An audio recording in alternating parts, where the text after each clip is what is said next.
বেগুন আমরা বিভিন্নভাবে রান্না করে থাকি। এই যেমন ধরুন বেগুন ভাজা, বেগুন ভর্তা, তারপর বিভিন্ন রেসিপিতে তো আমরা বেগুন দিয়েই থাকি। আজ আমি একটা বেগুনের নতুন রেসিপি আপনাদের সাথে শেয়ার করব। নমস্কার, আমি মাধবী। আপনারা এখন দেখছেন রান্না ভালোবাসি। আজ আমি আরও একটা নতুন রেসিপি নিয়ে আপনাদের সবাইকে স্বাগত জানাই। আজ আমাদের রেসিপিতে থাকবে বেগুনের একটা স্ন্যাক্স রেসিপি। এই স্ন্যাক্স রান্না করার জন্য বেগুনটা এরকম একটু লম্বা নিয়ে নিতে হবে। সেই যে মোটা গোল বেগুন ওটা নেবেন না, এই ধরনের বেগুনটা নিয়ে নেবেন, তাতে রেসিপি ভালো হবে। বেগুনের পেছন থেকে বোঁটার অংশটা কেটে বাদ দিয়ে দিতে হবে। তারপরে বেগুনটা খোসা ছাড়িয়ে নিতে হবে। বেগুনের খোসা ঠিক যেভাবে আমরা আলুর খোসা ছাড়িয়ে নিই সেইভাবে বেগুনের খোসা ছাড়িয়ে নেব। আর এই রেসিপিটা এইভাবে বেগুনের খোসা ছাড়িয়েই করে নিতে হবে। এখন আমি বেগুনের খোসাটা ছাড়িয়ে বেগুন কেটে নেব।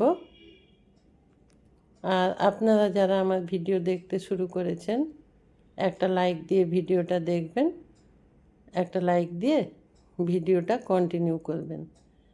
এখন বেগুনটা পরিষ্কার করে আমি ছাড়িয়ে নিচ্ছি।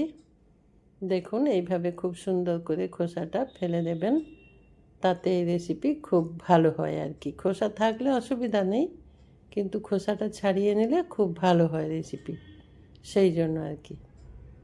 এখন পুরো বেগুনটা আমি পরিষ্কার করে ছাড়িয়ে নিয়েছি। এইভাবে আপনারাও বেগুনটা পরিষ্কার করে ছাড়িয়ে নেবেন। তারপর কিভাবে বেগুনটা কেটে নেব দেখুন।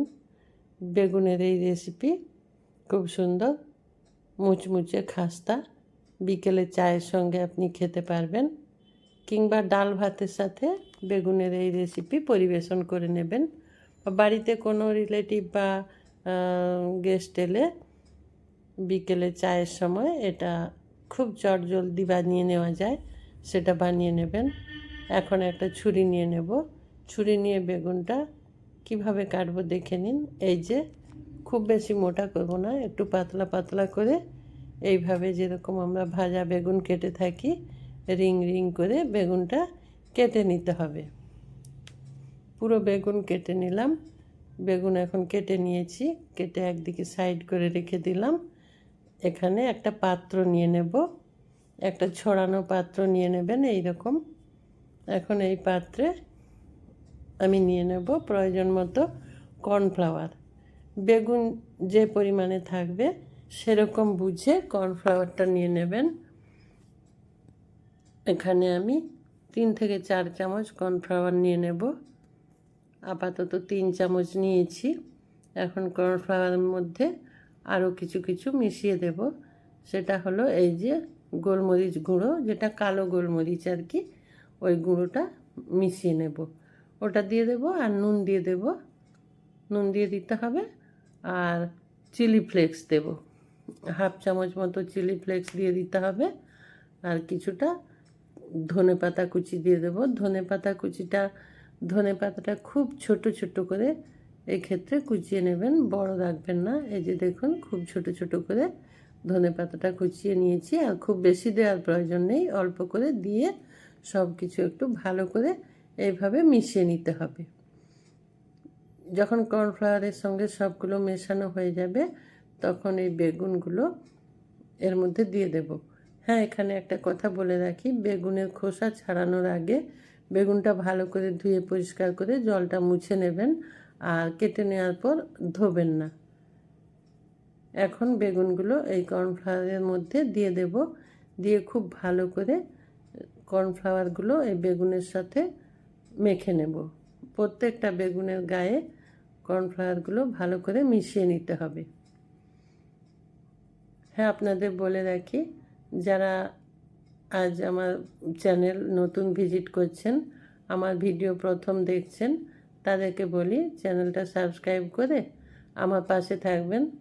আর ডান দিকে থাকা বেল আইকনটা প্রেস করে দেবেন, তাতে অল অপশন অন হয়ে যাবে। সমস্ত নোটিফিকেশান আপনি পেয়ে যাবেন। আমি যা রান্না করব সেই নোটিফিকেশান আর কি আপনি পেয়ে যাবেন, আর এই রান্নাগুলো দেখতে পারবেন।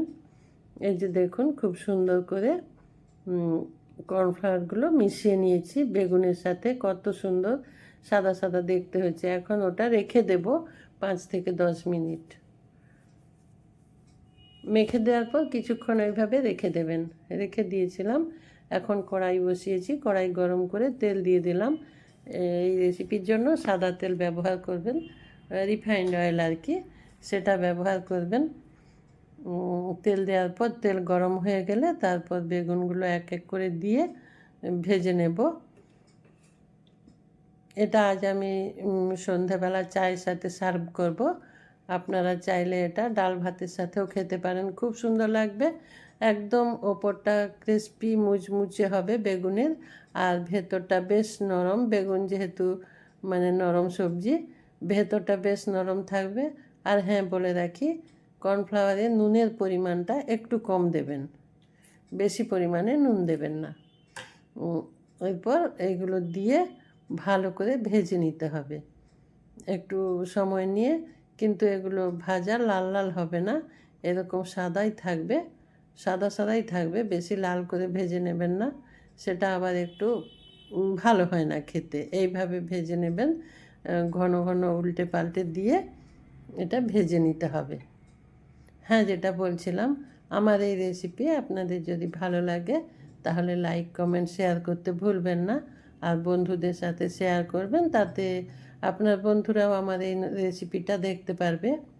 আর খুব সুন্দর মুচমুচে খাস্তা একটা রেসিপি, বাড়িতে গেস্ট এলে বিকেলে চায়ের সাথে এইভাবে বানিয়ে দেবেন, দেখবেন আপনার কত প্রশংসা করবে। ওনারা বুঝতেও পারবেন না যে কি দিয়ে এটা বানানো হয়েছে। এই যে দেখুন, বেশ সুন্দর মুচমুচে হয়ে গেছে, আর দেখতে একদম সাদা সাদা আছে। আর বেশি এটা রান্না করব না, এটা প্রায় হয়ে এসেছে। এখন এটা তুলে একটা পাত্রে রেখে দেব। একটা পাত্রে টিস্যু পেপার দিয়ে দেব, টিস্যু পেপারের ওপর এটা রেখে দিতে হবে। আর একসাথে আমি একটু বেশিই দিয়েছি, একসাথে একটু কম কম করে দিয়ে তেলের মধ্যে ভালো করে উল্টে পাল্টে ভেজে নিতে হবে।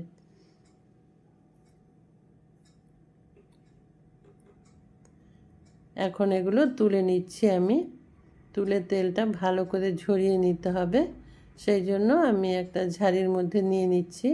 নিয়ে বাকি বেগুনগুলো আবার দিয়ে দেব, দিয়ে সব বেগুনগুলো একইভাবে ভেজে নেব। দেখুন কত সুন্দর দেখতে হয়েছে, বেশ সাদা সাদা আছে না বেগুনগুলো। এইভাবেই ভেজে নেবেন, ওটা লাল করে ভাজবেন না, আর সহজে ওটা লাল হবেও না। এখন একটা পাত্রে টিস্যু পেপার নিয়ে সেটা রেখে দিলাম। ওই টিস্যু পেপার এক্সট্রা তেল যেটা আছে ওটা টেনে নেবে, তারপর ওটা চায়ের সাথে পরিবেশন করবেন। হ্যাঁ, আমি বারবার চায়ের সাথে বলছি, ডাল ভাতের সাথেও পরিবেশন করে নিতে পারেন। যে বাকিগুলো আবার দিয়ে দেব, বাকি সবগুলো আবার ভেজে নেব। খুব সুন্দর হয়েছিল এই বেগুনের ফ্রাই, বেগুনের পকোড়াও বলতে পারেন, যেটা নাম দেবেন দিয়ে নেবেন। আমি এর কোনো নাম দিলাম না, কারণ আমি এটার নাম জানি না, আমি নিজের মন থেকে এটা করেছি, আর এটার নাম দেওয়া আমার পক্ষে সম্ভব হয়নি। আপনারা দিয়ে নেবেন, ঠিক আছে? কিন্তু খেতে খুব সুন্দর হবে, খুব পছন্দের হবে। বাচ্চাদের তো খুব মজাদার একটা খাবার, বাচ্চারা যেমন আলুর চিপস খেতে পছন্দ করে, সেরকম এটা খেতেও খুব পছন্দ করবে। বাকিগুলো এইভাবে উল্টে পাল্টে ভেজে নেব, ভেজে নিয়ে ভাজা হয়ে গেলে আবার এইভাবে একটা ঝাড়ির ওপর নিয়ে নেব, নিয়ে তুলে নেব। তারপর তেলটা ঝরে গেলে আবার ওই পাত্রে টিস্যু পেপারের ওপর ওটা রেখে দেব। সব বেগুনগুলো ভেজে নিয়েছি, আর কয়েকটা আছে, আবারও ভেজে নেব। দিয়ে এই একইভাবে এগুলো সব ভেজে নিলাম। আপনারা এতক্ষণ আমার সঙ্গে ছিলেন, সেই জন্য আপনাদেরকে অসংখ্য অসংখ্য ধন্যবাদ আমার পাশে থাকার জন্য। আবারও বলছি, যদি ভালো লাগে কমেন্ট করে আমাকে জানাবেন, আর লাইক করবেন, বন্ধুদের সাথে শেয়ার করবেন। ভালো থাকবেন সবাই, সুস্থ থাকবেন। নমস্কার।